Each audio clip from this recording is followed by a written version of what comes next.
Okay, I think we can begin.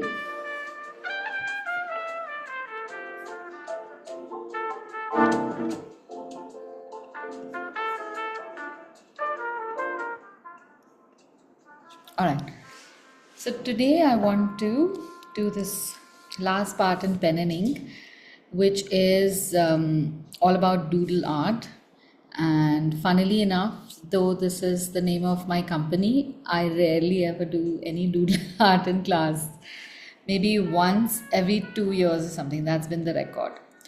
So it's it's an often or oft requested topic, but I'd like to give you a little background about how I approach doodle art.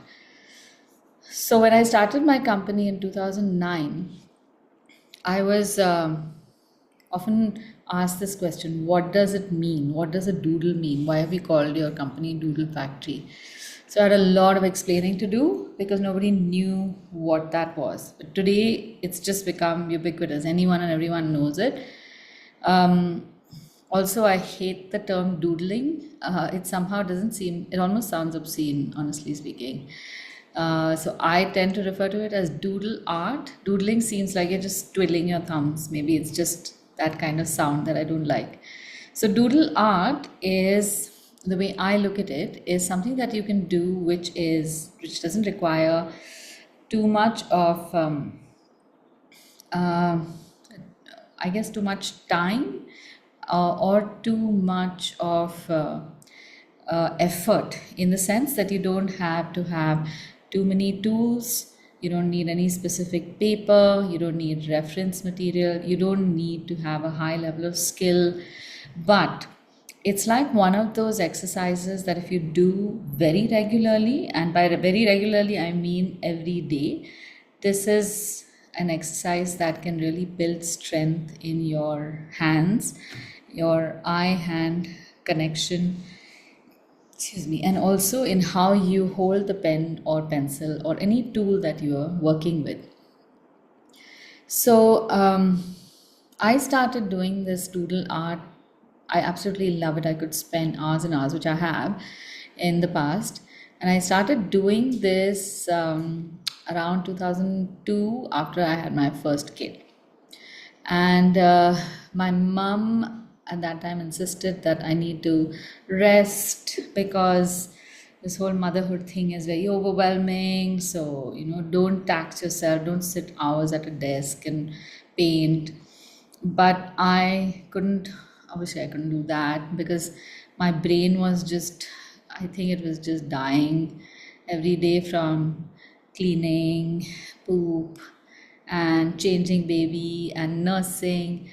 So, as much as you love it, because at the end of the day, the rewards are huge, it does tend to get a little isolating, and then you start feeling a little overwhelmed by the whole thing. So, I would keep myself busy just keeping a piece of paper and a pen handy. And I just started making all sorts of patterns and lines. Initially, I would just make patterns that I was familiar with. So I would make flowers and butterflies and things like that. But there is a limit to how much you can make uh, in terms of representative or representational art. But then I thought, okay, let me do this. I didn't even do it consciously. I just started making some lines on paper, and I started filling up that paper. So what would happen is I'm sitting with my baby, I'm making her sleep, then she sleeps, and then you pick them up and put them in the crib, and the moment you put them and you have just gone towards another room or to the loo or anything, they wake up. You keep them in your lap, they'll sit like that for hours. I don't know how that works. So anyway, my first one was like that, not very troublesome, but then that meant that I have to keep her in my lap for long hours. So I would sit with that paper, and I couldn't get up and go and get new sheets of paper. So I had to do more and more and more stuff in that one sheet of paper. So accidentally, I came upon this, I guess, technique to uh, keep creating more and more complex textures and patterns with minimal paper. So um, I'm gonna give you a little bit of the afterthought that I had had. So when I look back on what happened in during that time and through that exercise, it's more um, kind of skill that came my way, and at the end of the 5 6 years that I took having two babies and nursing them to at least becoming portable, my hand became very light, and my art before 2002 was pretty good, but after 2006 it was phenomenal, and I had done absolutely nothing more than this kind of doodle art as and when I could. I hadn't done too much pencil sketching, and of course, you need to you need to be able to do something that if a baby's hand or a leg is going to touch your hand, it's not going to really smear and create too much damage. So I thought what happened was that our hands do not get the practice of making predictable lines. And the difference between a good artist and a beginner is that you see an artist's hand move, and it moves with such little effort, and they know where the line is going. It has a certain dynamism. And with a few lines, they are able to create hands and faces and feet and just a gesture. And you try to do the same thing, literally copy the same thing, and your line doesn't look the same. It just looks so clunky. You're trying to draw like a little nice light feathery butterfly kind of line, and it just turns out to look like a frog. It's just very frustrating. So what I figured was that we need to keep moving our hand, but when we have a subject, when we have something like a project that we have to complete, we are already under pressure by ourselves to complete it in a certain way.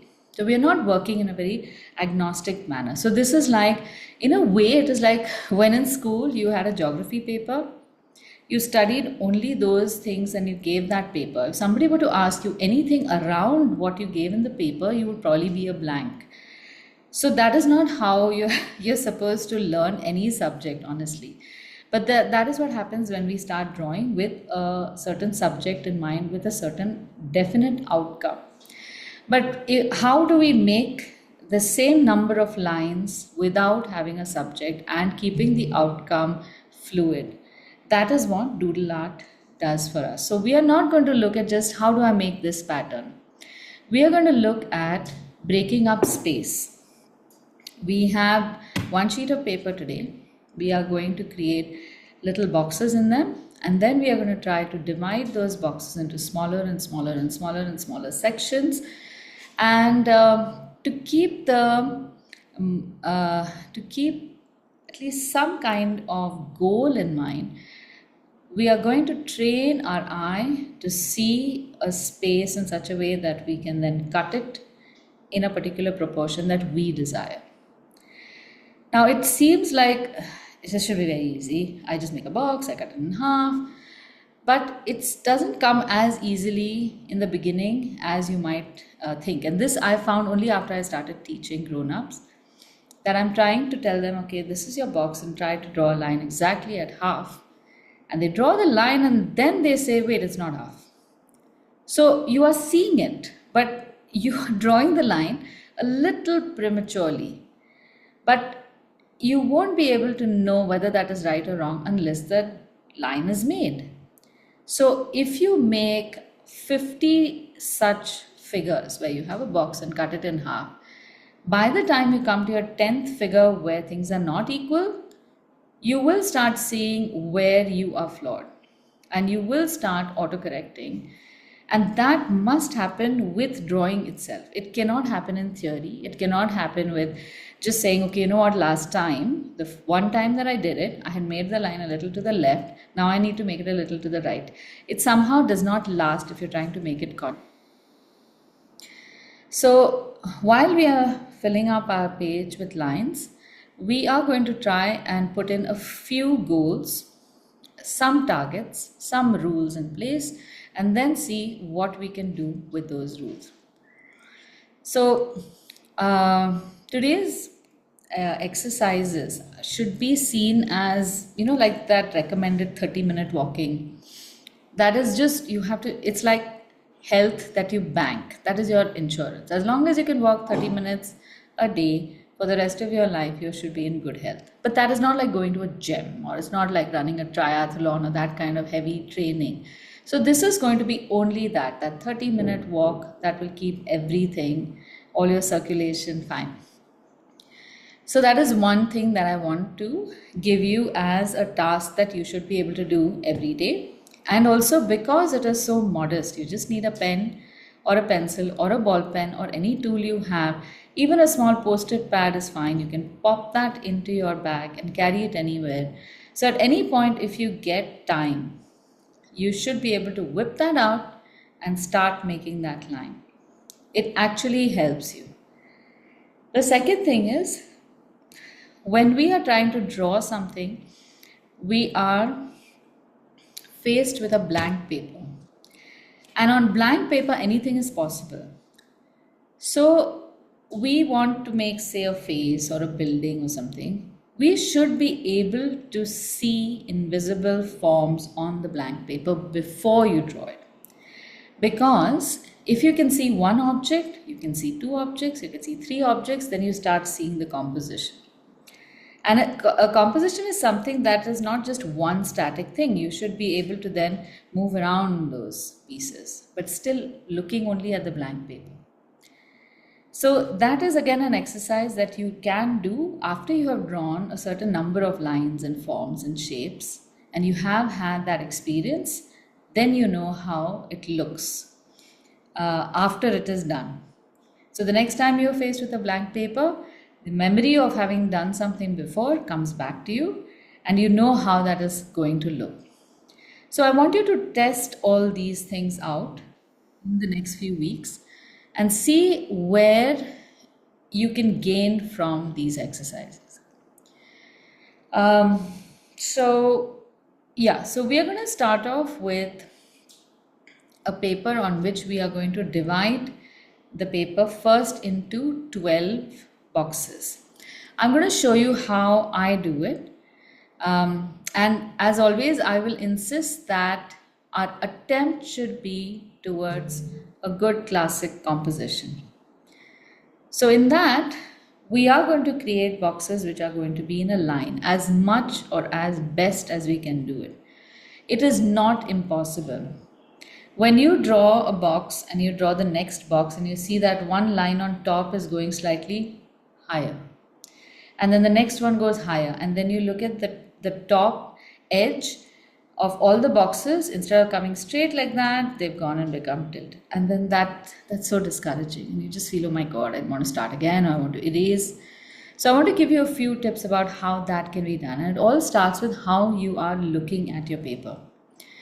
Normally when we are writing, we keep our paper at a particular angle, and this is how we write. But unfortunately, sometimes we also draw like this. When it comes to straight lines, you should be able to see these perpendicular lines in your with your eyes on this at almost a perpendicular angle. So I'm going to stand up and draw the lines over here so that I can keep an eye on the left edge while I draw my left line. Keep an eye on the top and then draw a line over here. Complete this box. Don't draw it. I'm just giving you the theory. I'll do it and then you can start again. So I will make this box slowly. Before you make a line, you have enough time to run a hand like this in the air to visualize that invisible line and then start drawing it. And you can use your fingers like this to figure out to what point you need to come so that you match it, and then you can make that rectangle. After you've made this, you can make the first row of rectangles. I can guarantee you they're not going to be equal, so don't even bother. But what you can make sure is that the gutter, the space between the two boxes or four boxes, that can be slightly thinner, not slightly, it can be just about maybe 1 centimeter, like one finger space across, and that can be consistent throughout. Okay, so our eyes can see smaller spaces better, or equality in smaller spaces better than larger spaces. And the same reason why our eyes can see it is also the same reason why our brain can appreciate that better than if you make equal boxes, but the space in between is all over the place. I don't know how it works, but this is how it works. So we are going to make these boxes in such a way that they are equal. Our motive is to make them equal, but in the process of trying to make them equal, we want to make the gutter space more equal for sure, but not pay so much attention to the box. So let me start doing this, because I can speak better if you see what is happening rather than me just giving you this theory. Okay.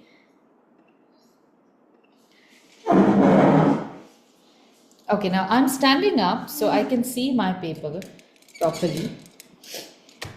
And we are going to do this directly in pen. Okay, so don't bother with pencil, and obviously no scales, no measurement. Measure the sides from the corner, and you can decide on any one point from where you can start making the line. Now I want to make this line such that I can fit in 4 boxes. This current size is pretty big and I might not be able to fit 4 boxes, but let's see. Now I'm going to also make the line on the vertical side and stop and check if I can repeat the same. Looks like I can. And I want this border to be consistent on all 4 sides. That is very important. So border and gutters. The line that you make to make the boxes is going to be wobbly. Let it be wobbly, but try to make them parallel. Alright, now before you start, I just want to do these two, one row and one column. Now I will decide on the space between the boxes. Start and stop underneath these corners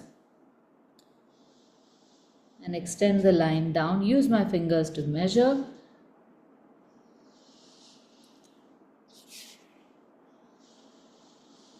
Now if I were to take a scale and measure, chances are that one is bigger and one is smaller. Won't matter. But this thing should be equal. So measure this visually and take your pen over here, and before you make a mark, just keep looking at this space and then make a mark more or less the same size.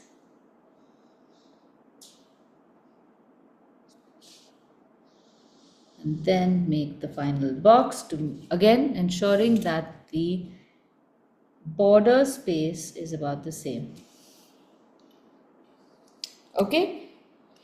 Alright. You want to give it a shot? So take your time doing it. Look at your paper from the top, perpendicular. If you need to stand, stand and do it.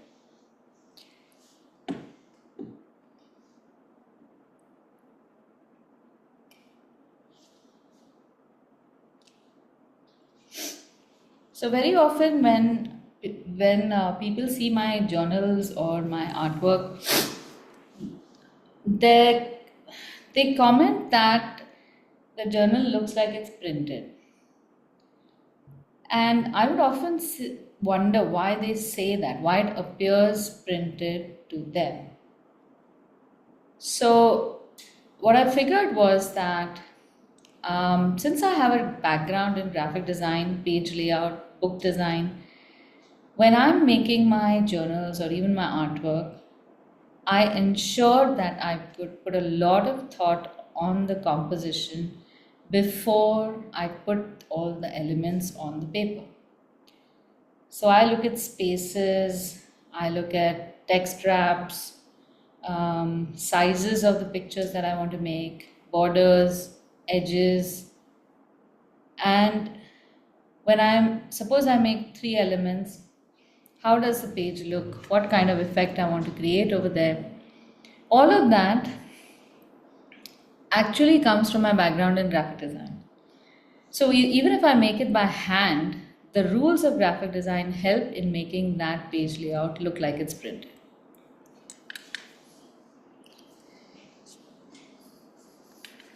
So that's why even in class, I insist that we pay attention to composition.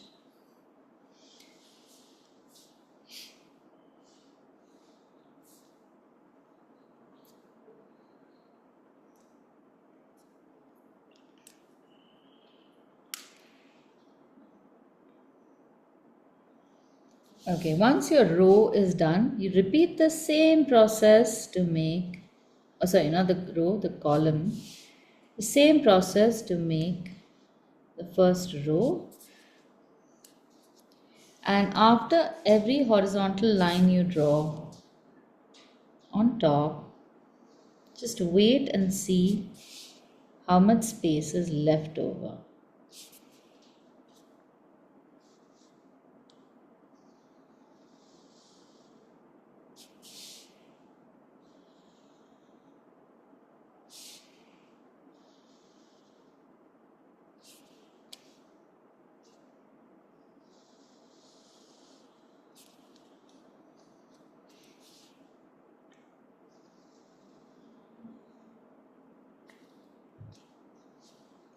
The problem comes when you can't see these parallel lines, and even the bottom line can go a little up. Even if you do only this for a whole week, the level of satisfaction you get is huge.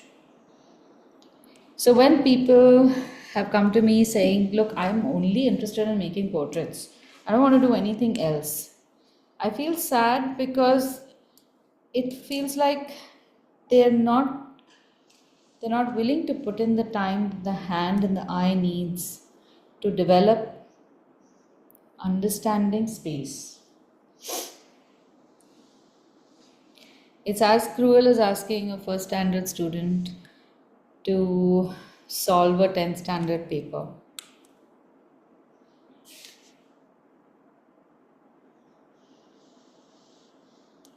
Now, when you are drawing these lines also, after every line, just stop and observe and take a view of what your line has done and how it has contributed to this layout.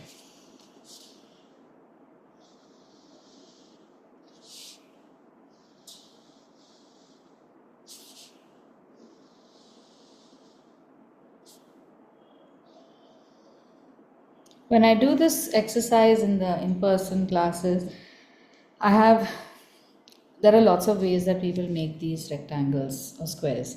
Some people like to make the horizontal lines on top first and the vertical lines on the side, and that's a perfectly legitimate technique also.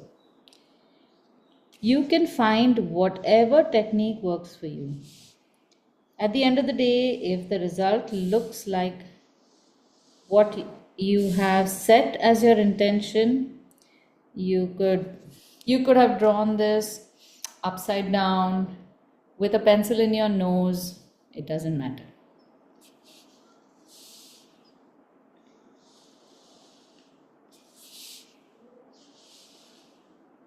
So again, in one more way, art is not like math. You don't have to show the steps. Now, when you're drawing these lines, I find one problem is being able to draw horizontal lines and vertical lines with the same confidence. Horizontal lines come a lot easier. So often people will turn their paper to make the vertical lines. The danger in this is that our eyes do not see vertical lines properly if we make them horizontal. So if I make the line horizontal and I draw a line over here, chances are it's going to be leaning upwards a little bit. So your vertical lines are going to be very wobbly, especially if you draw them holding the pen like this. In many ways, because you cannot see the destination of where your line has to go, your hand is covering it.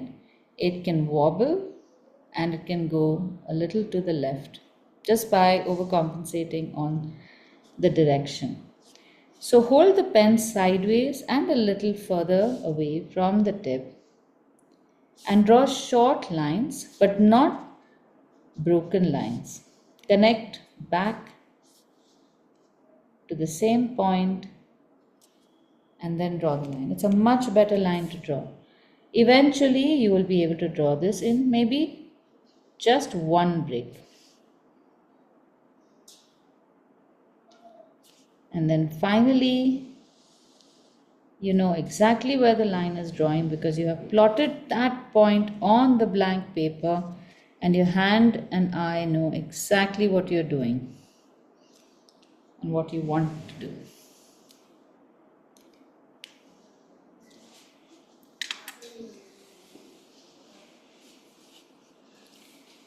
Now, even if your lines are wobbly, this arrangement of the gutters being equal, all the corners being right on top and next to each other, will still make your boxes look like they're printed. So this is first step.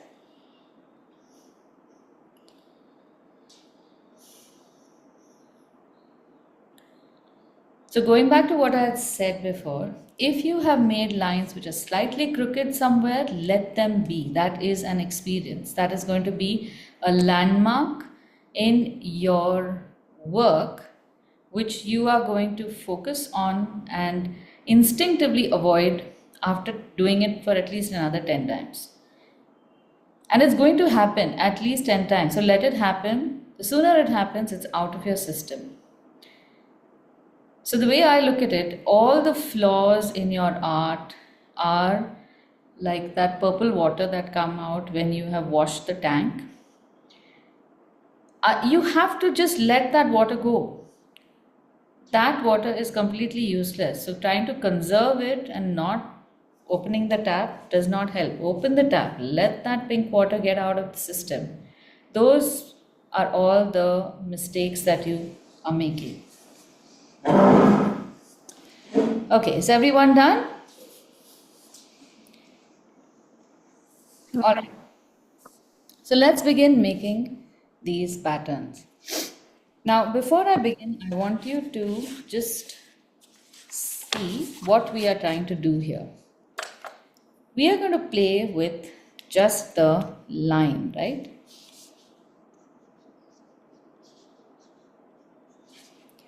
We are only making lines. How many different types of lines can we make? We can make them short. We can make them long. We can make them straight.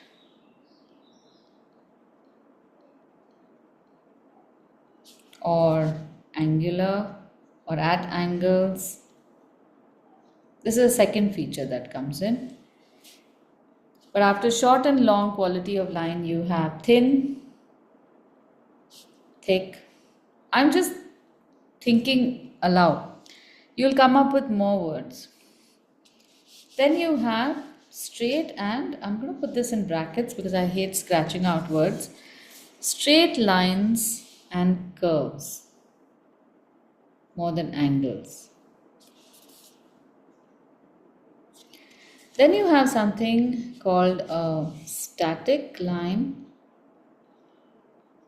and a dynamic line.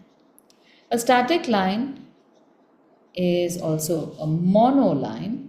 Monoline are lines which have the same thickness throughout, like any of our micron pens. You have just one thickness throughout. These pens are made so that we can guarantee that you get this one thickness throughout. But you also have dynamic lines in which you can change the thickness of the line. So you have a line that can start off thin, become fat, and become thin again, or something like this. This is also a line. So I want to introduce you to this pen, but though we are not going to make any texture in it today. This is a brush pen, again made from the same company, Pigma. It doesn't come with any numbers, but this also has the same archival ink, so that if we are going to make any illustrations, like I've just made an illustration with that brush, we can still use watercolor on top of it. All right, we'll come to more qualities of the line.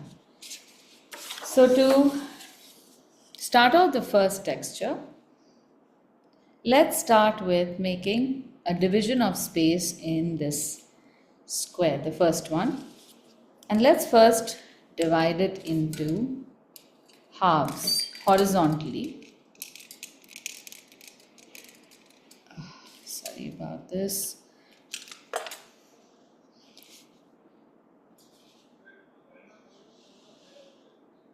We have done this before in some other projects, so this should be easy. Divide it further into half. So this becomes quarters. After you make it, if you study it, you'll notice that some parts are fat, some parts are thin. Important. And then let's cut it into eighths.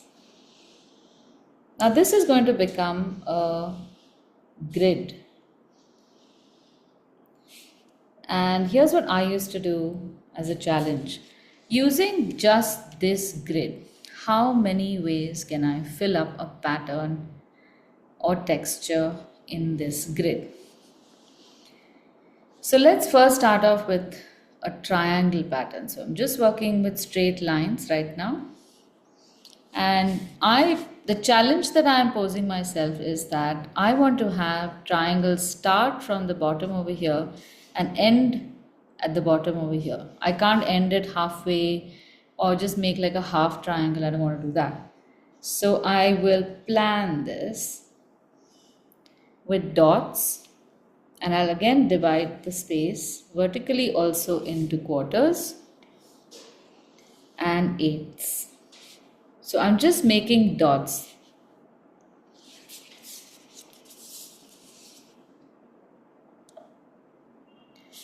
Now if I want to fit a triangle here, I should also make a dot on the second line at a space between the two dots on top, so I can visualize the triangle.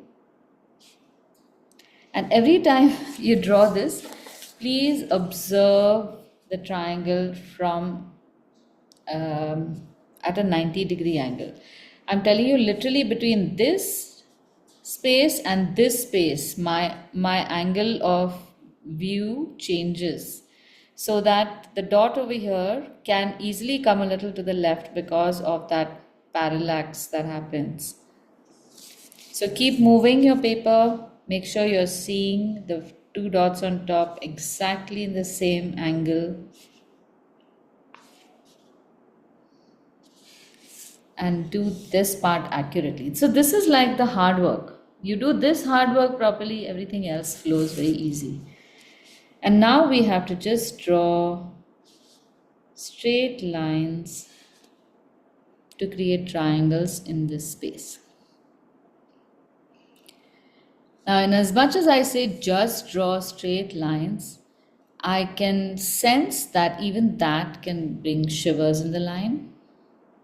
So it's possible that you are not breathing. So every time you make a line, just exhale. Okay? As soon as your pen touches the paper, exhale and make that line. Adjust the angle of the paper so that you can make that line at the most comfortable angle. This is not like pencil yoga where you're supposed to keep the paper in one angle alone. If you are more comfortable making all the slanted lines in one particular direction first, you can go ahead and do that so that you can keep the angle of your attack the same, and then turn your paper around and repeat it. It does not matter as long as the lines do not cross and create something ugly. This is fine.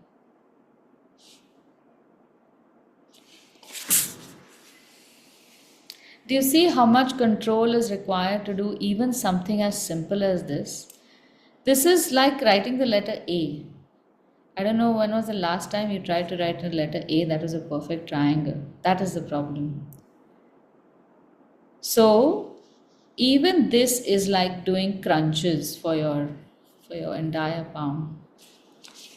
Now let's try making this texture throughout, but in the second rung we are going to reverse the pattern, and without making any dots we are going to try and repeat or reverse this design so that the next line comes exactly, or the next point comes exactly below the previous points. The apexes need to mirror as exactly as possible.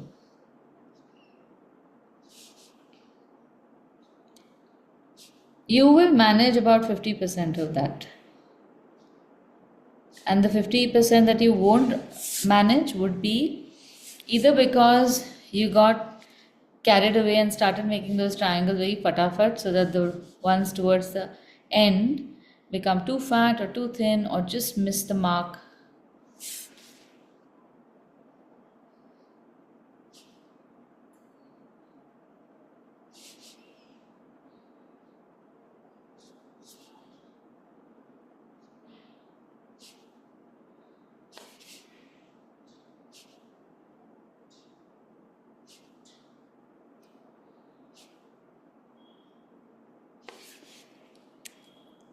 Okay, just finish this whole texture like that. I'm going to do a little Google search on a story I have to tell you.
Oh my god, this is perfect. Oh, sorry.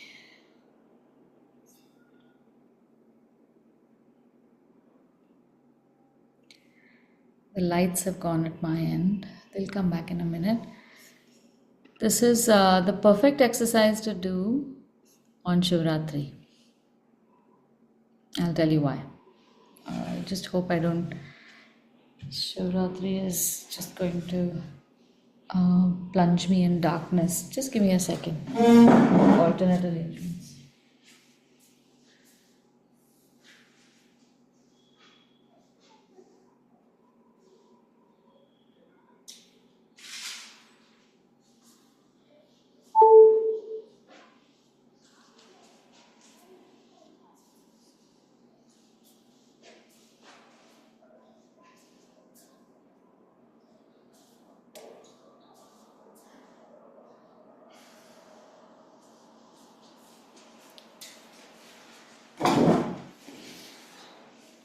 Okay, so while you're doing this Texture. Let me tell you this story. And I keep asking this story in every class. Somebody should know this. This was something that my granddad told me when we were very young.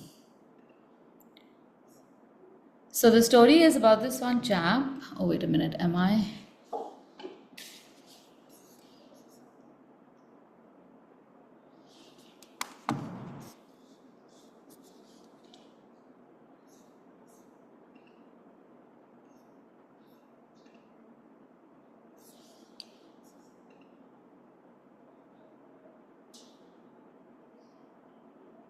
There's enough time for the story. Okay, you finished the first texture, I think. All right. So let me start you off in the next texture and then I'll come to the story in time. So once we've made all these triangles, this becomes one base. So we made the horizontal lines, that was one grid. The triangles become one base, and we can then think of different ways in which we can still break up the triangle into different shapes and different patterns. So the next one, we'll make a similar pattern but with fewer triangles, so we can finish it a little faster. Divide it only in 4 parts and make the triangles again also only half the number that we had done before. So make 4 portions on the top and then draw the dots below that.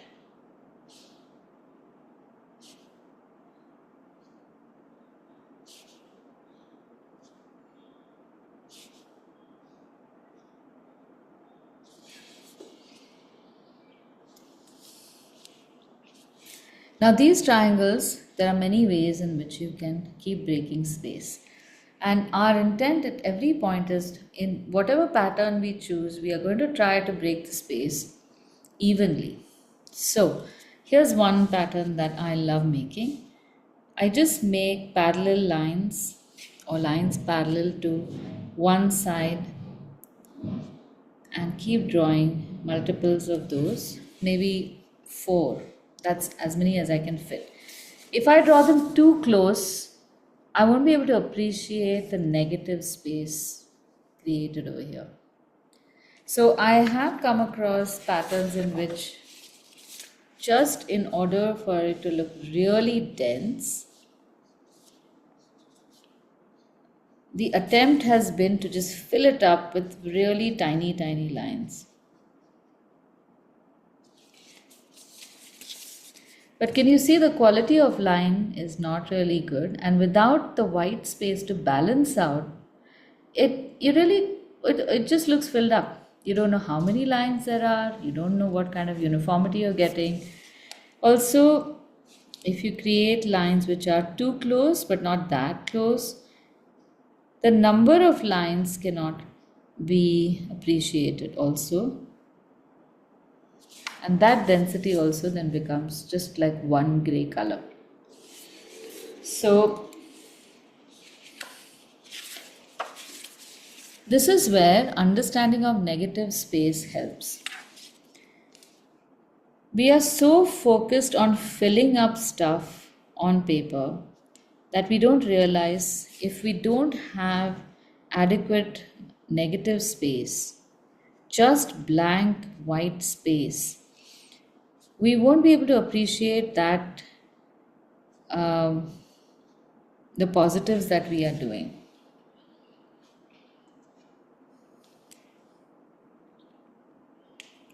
Now this can be one texture, and you can keep creating this kind of mirrored triangle base on all the rungs and repeat the texture. So let's see how it looks. Because the triangle is now mirroring over here, this is only half the texture.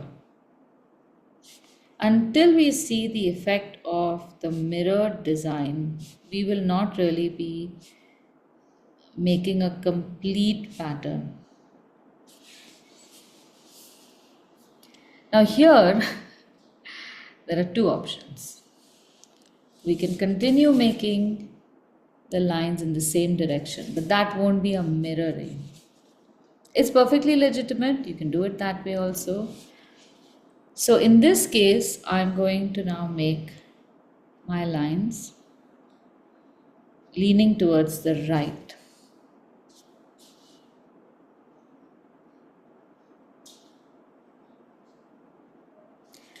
And in one of these triangles, I have this extra space.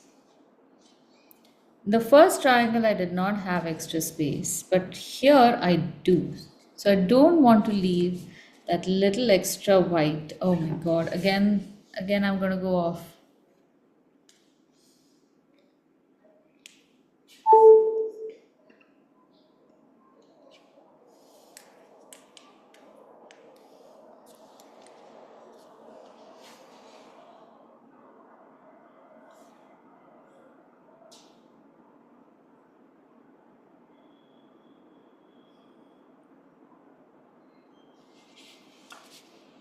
Saying was that in this texture that we've done with the parallel lines, I can see that in one place, 4 lines is not enough. But that extra space is looking a little ugly and it's attracting too much attention. So if I can make one more line. And if the spacing is kept the same, it'll be very confusing for the person to tell whether one has 4 lines or one has 5 lines. And that's good. That's what we want.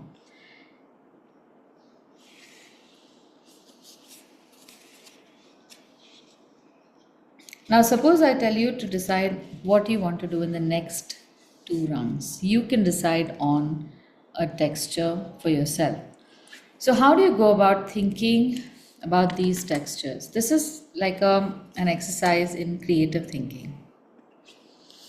So, when we do design and we have to think about, say, what you want to do for somebody's brochure or logo or whatever, there's a process we follow. So, we'll first make a whole lot of sketches, and in the sketches, in each sketch or option that we make, we will do something different.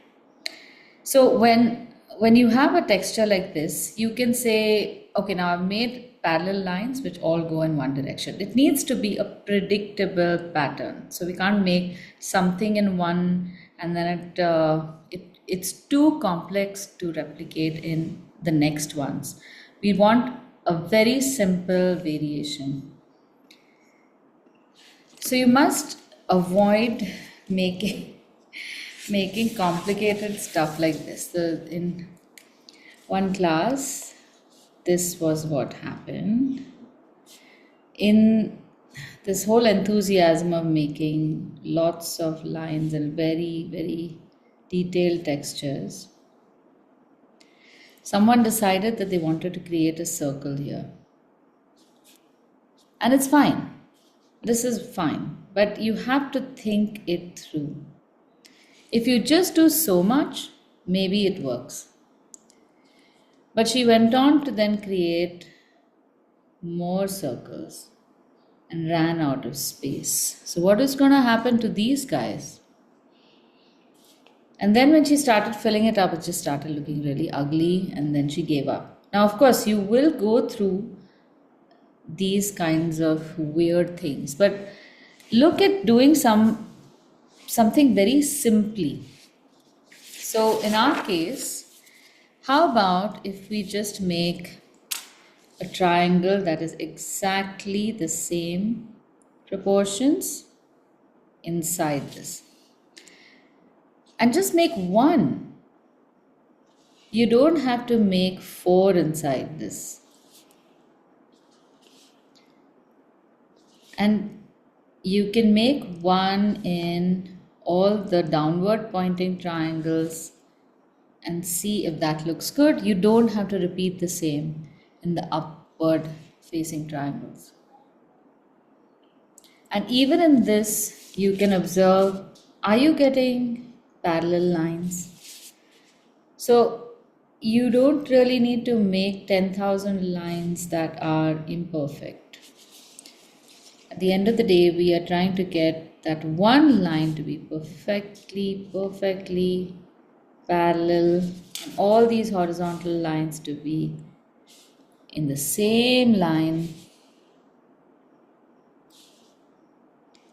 And for that, you can turn your book, you can stand, you can sit, do whatever you need to do in order to draw that line perfectly. That is the goal.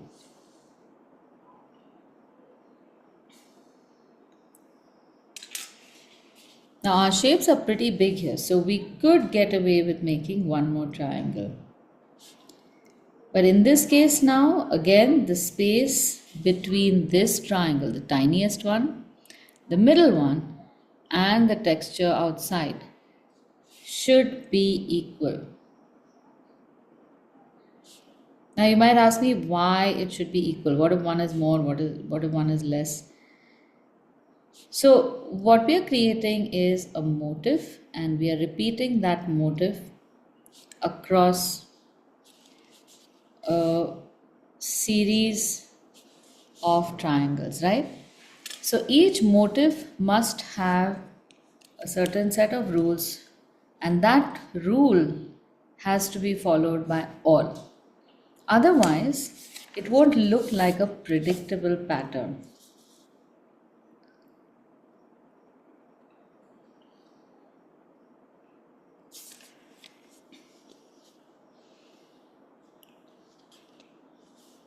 Now, in the next row, again, we can do something like this. I've made so many triangle patterns, and I love making those.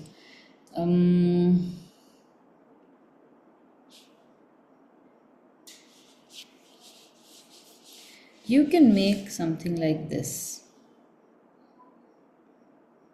We start off with the same kind of line we made over here, but then you can alternate it in direction and make 4 lines that fill up like a herringbone.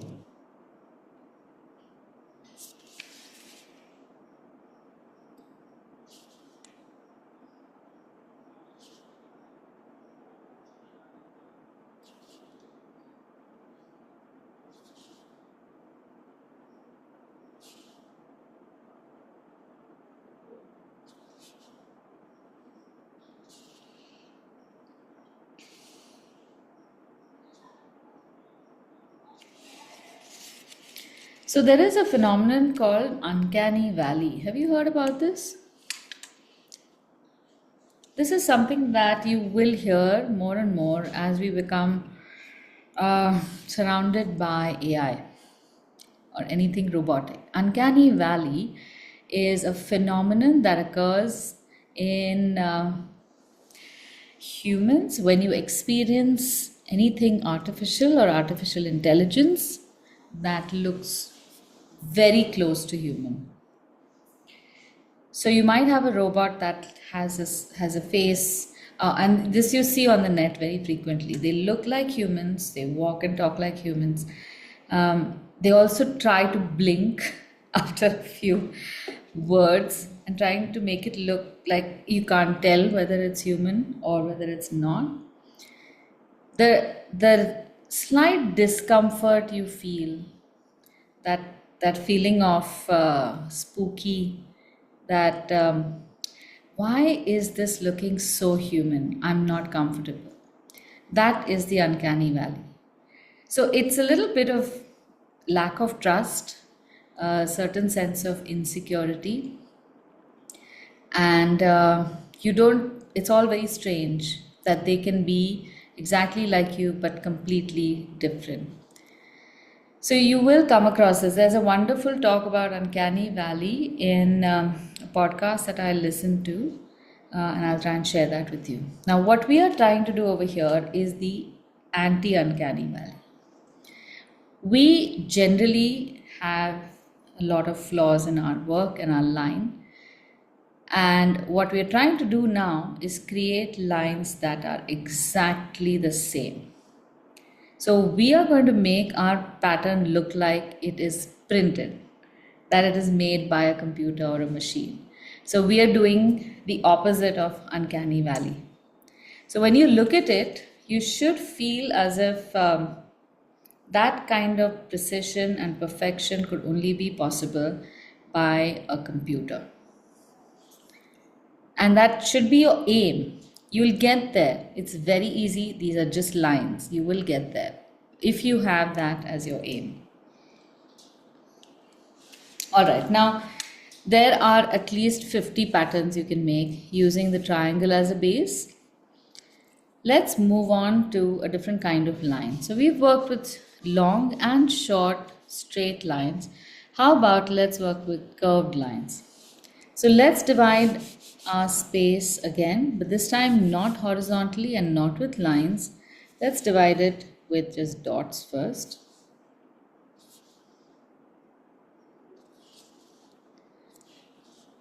And I'm going to make them slightly tiny. We are not going to finish all these patterns right now. I'm going to give you something that you can finish over the week. And in this, I'm going to make scallops. Now this is a little challenging. I'm making a curve from one to the other side. And you need to position your paper in such a way that you can see the start and finish of that curve. So you can keep it upside down if you want. And practice exactly the same movement.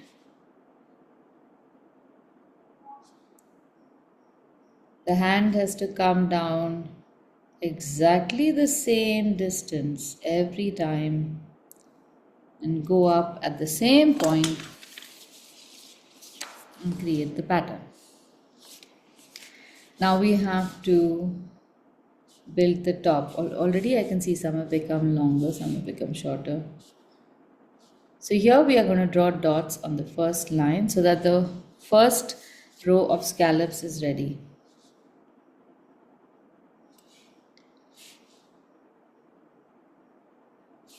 And you can see the center of the previous bump. That's exactly where the next bump should go. There should be no gap between these. And the curve must look identical. This should look as if you have been given a prepared block that looks like a scallop and you have just placed them like pavement blocks. Now the next row, without making those dots, try to project your line onto the middle of the previous scallop's curve.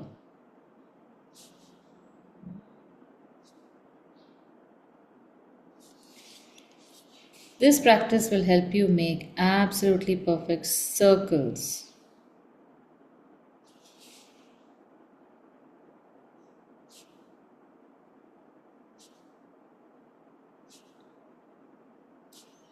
So while you're making this pattern, I'm going to tell you the story.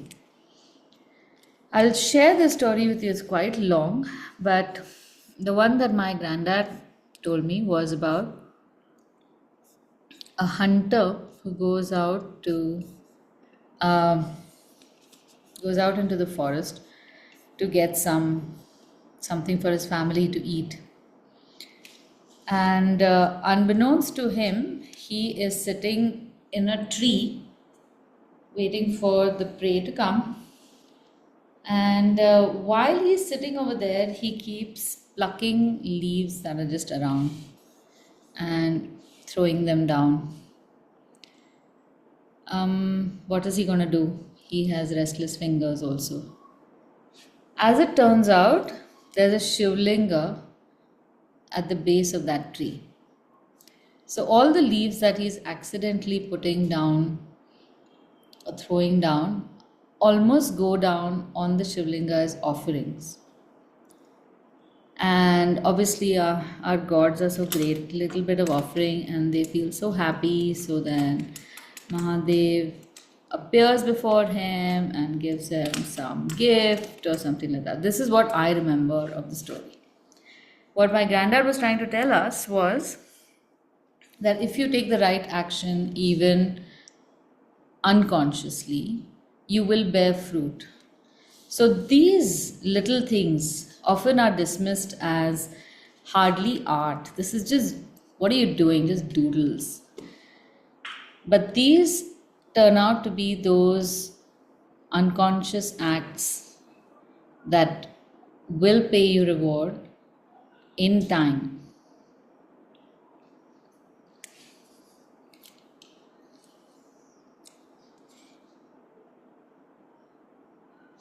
So the more you do this curve, the steadier your hand becomes making curved lines. And if you want, every day you should try making a circle and just test for yourself. How does that circle look? I used to make a circle like this. The left side was wonderful and the right side would be short here. Or then I would completely miss the mark and go off. So every day, if you make one circle and see how your circles are looking, then do this texture, the scallop texture, and see whether your circles are turning out better. You can at least verify whether the action is becoming more and more efficient. Okay, so we can finish this texture in time, right? You don't have to finish it right now. How are we going to create more detail in this? Again, hundreds of options. I'm going to give you a few. So the first thing, of course, is let us make concentric lines inside. First, make just one and see if there is enough space to make another one equidistant from these two lines. The first line are just semicircles, so it doesn't really give you a clear picture of how your texture is going to look. So making the same texture on the second and third rung makes more sense. And this works. This, you don't really need to do anything more to this texture.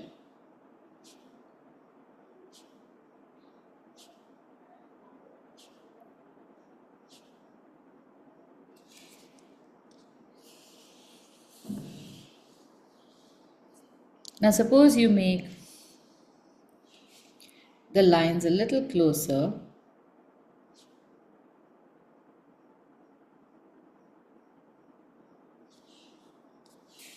And fill this whole thing up. How does it look?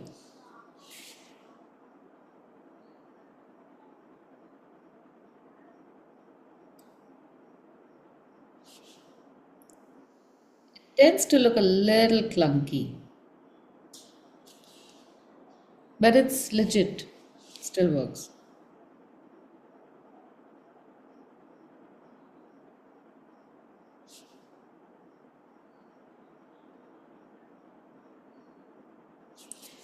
After a little while of making these textures, your eyes start hurting. Huh?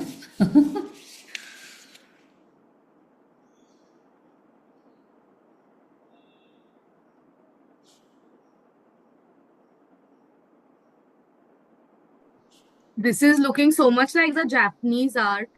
Yeah, it's this texture is used in Japanese art for something. What is it? It's called got a name also. Sashiko.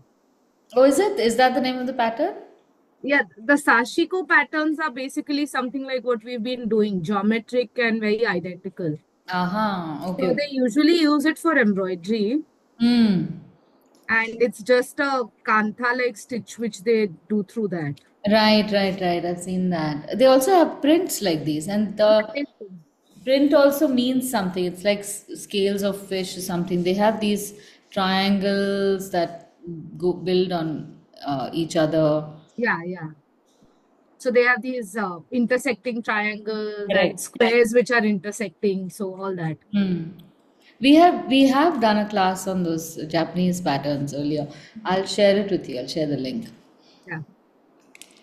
Okay, now for the next one, let's try a dynamic exercise. So this line, not a dynamic line, these lines are going to be waves. Okay, so I just want you to see how I create the base texture for the wave pattern. So I'm creating a certain wave of a particular wavelength, And then I want to create an opposite wave, but I don't know where to start from here so that I get a nice curve, right?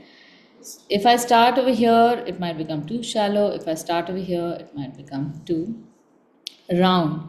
So I start from the point where I can see how that wave is going to go ahead. Now I can always drag it back to the edge. So these are tricks that you can do, you should do. Make the idea of making a predictable line means that you should be able to control where the line goes, but does not mean that you are required to make this in the hardest possible manner.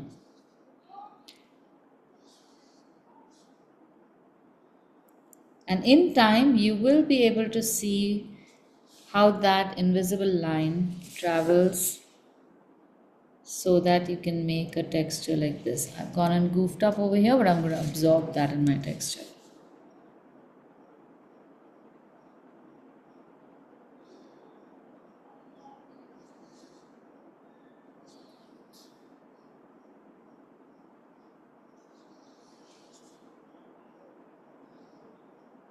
So what is the rule here? That every wave comes and touches, it's a mirror of the previous wave, and it touches the points on the previous wave at its roundest part.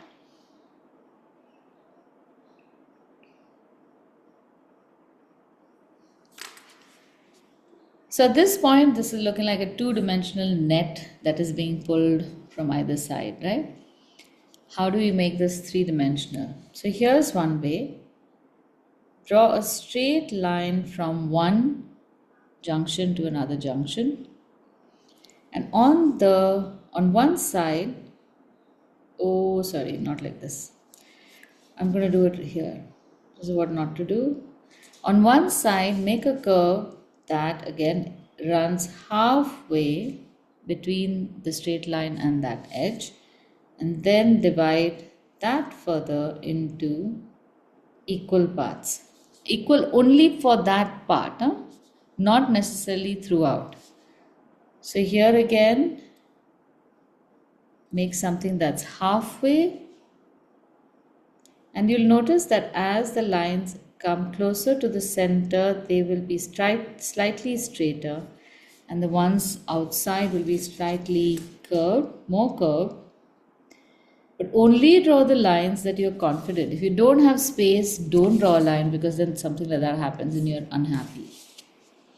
Now, if you want, you can also draw from the center outwards. So you're not really breaking this space up by halving it, but you are placing more lines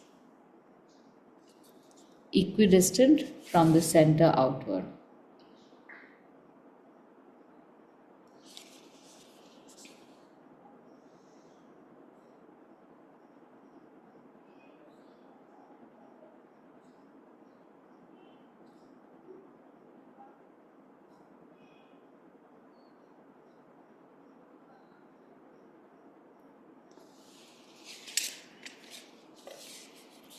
Now, if something like that happens where you have extra space and you feel, hey, I could have made two over here, don't do that right now. This will not be noticeable in the larger scheme of things, but if you do it incorrectly, then forever it will be available to criticize.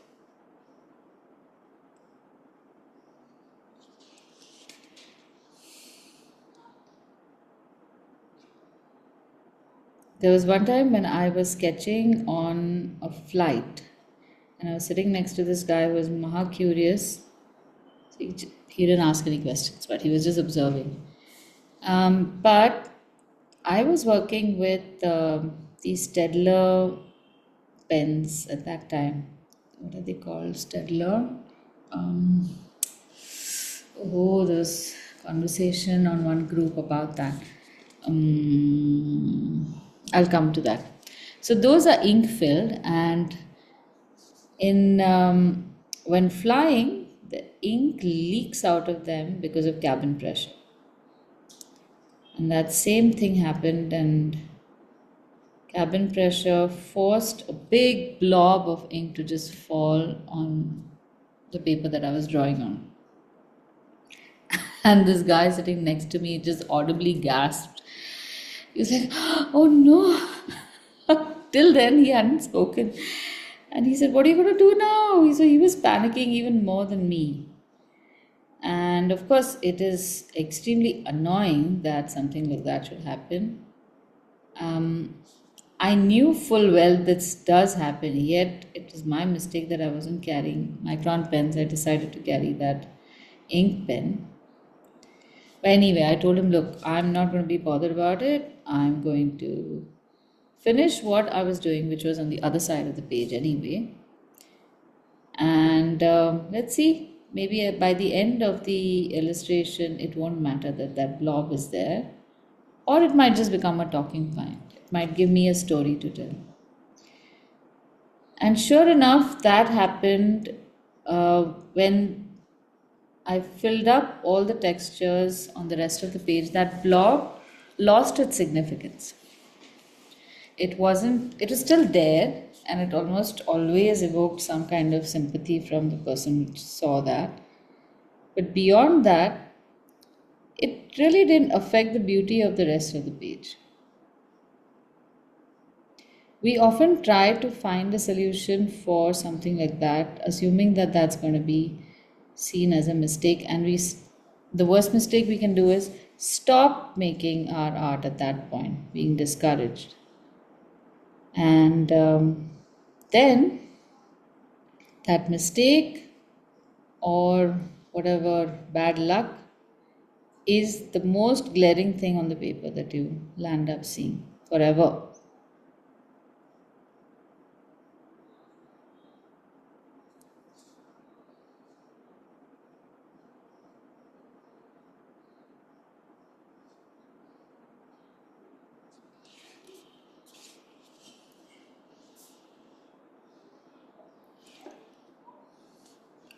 Now I have this little weird shape happening here. It's almost like a half scallop. It is going to show, I'm afraid, but I'm just going to play with it. I might come up with a new texture over there.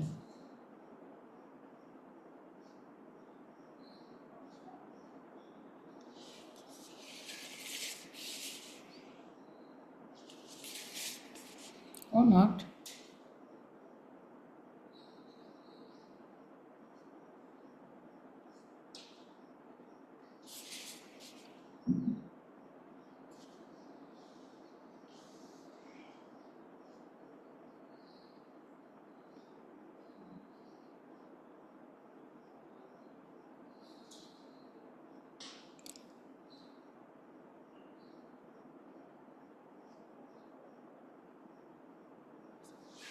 So, in a couple of months, I'm coming out with my next book, which is going to be about doodle art.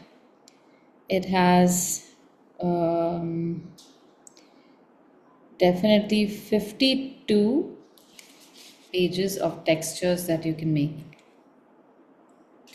So, it's supposed to help you make one texture a week.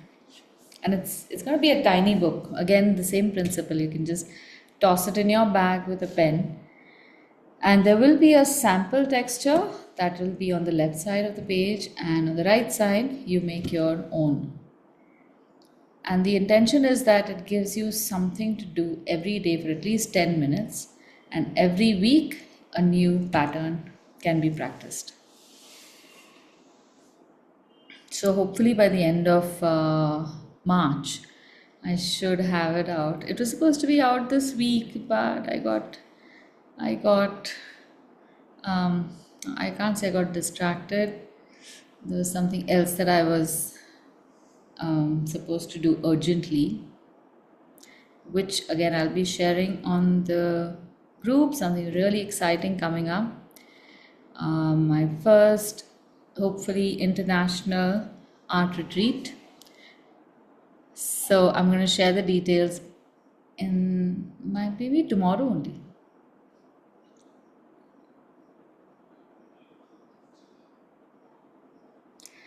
Okay, so there are several boxes left, but I have done the same exercises in a previous class.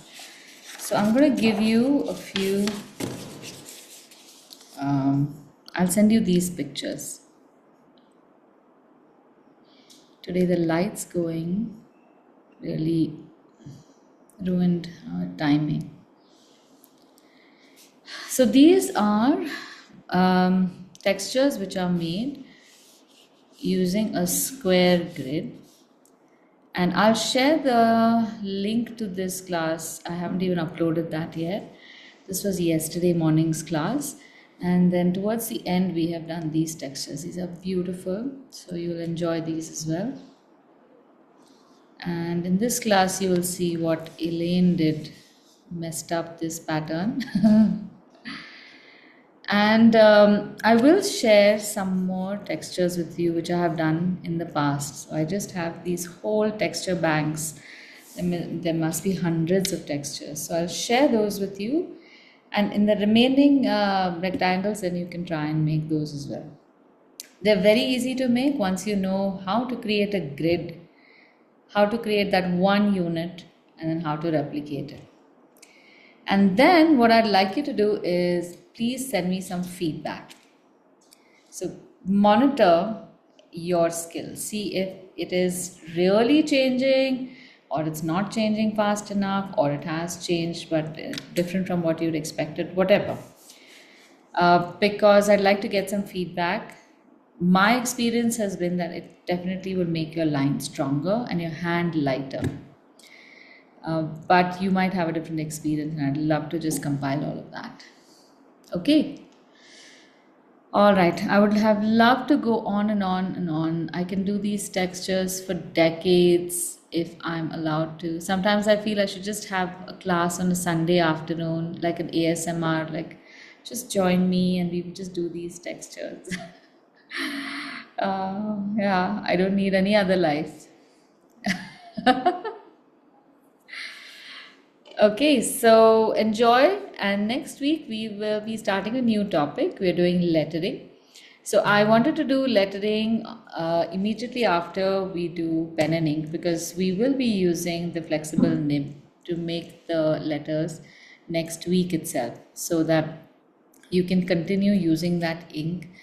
And although the ink lasts and lasts for at least a year or 2 years if it is kept sealed properly, I would like you to make more art using the ink. So try to finish it within maybe a year or something. When I was teaching the class last month, I took one cap full, or whatever, that syringe full, dropper full of ink, and it lasted me through 4, 8, 12, almost 13 classes. All I had to do was keep adding water. So it's like Jesus's ink. You just have to add water and it it revives. So keep using more and more of it. And we will be using, maybe you could get some fountain pen ink because it's a little lighter to use. If you've got fountain pen ink around, just use that, because this black star ink can be a little thick when we are doing calligraphy. Okay, but anyway, we will have a lot of fun. We're Oh, using the nib pens itself for the sorry. flex one. We're using the nib pens for the Yeah. let, not Yes. the earlier class we've done the chisel markers and not chisel markers. Not for the next class. We will be Okay. doing chisel markers as well, but I will do that in the next, maybe the class after this one. But one thing I wanted to show you before we end is how to refill these micron pens. I have not refilled them with permanent ink, because I just feel that it would mess up the mechanism. So till a point comes when Micron or this Pigma company themselves give us ink, I'll show you at least how you can refill it with maybe some other ink, and don't use it for drawing, or don't use it for watercolor drawing, like drawing before watercolor, but you can still use the pen till the tip runs out. So I just want you to see this, which is a pen. Yeah. Okay, so this is a dry pen that I have, and all you do is take a knife and you can gently just nudge this top Move section. the book out of the way. Please. Sorry? I said, please move the book out of the way before any ink is pulled out. No, no, it's not going to spill. It's not going to spill. Don't worry. So you can just put the sharp edge in, and it should just pop up like this. See? Can you see this? So a regular pen is flush with that, and I have just popped this open like this. And inside that there is a filament. So you have to open this up very carefully and pull out that filament. It's about an inch long. And that's it. This is the chamber in which you can use a dropper or a syringe, put in ink, replace this. It's as simple as that. And then for about 24 hours, keep it upturned like that. So you can take a container and just leave the pen upside down so that the ink, I guess, settles in that in the filament, and then you can start using it. Then once you have refilled some of your pens, please put a tape so you know which are refilled pens. They may not go as long as new pens you get, and also you don't want to accidentally use a pen which does not have permanent ink and then do watercolor painting on it. That's it. It's as simple as that. Okay, this way we can save a lot of plastic, and hopefully in time you will not need to use micron pens at all. Just use that black star ink dip pens. The nibs are still a little more sustainable than plastic is. You can do a lot with the nibs before you have to discard them, and the ink also is water soluble in the sense that if you use it on paper, it is still a sustainable idea. All this is going to last for 4,000 years. We don't want that. Okay, thank you so much, and I will see you next week. Bye.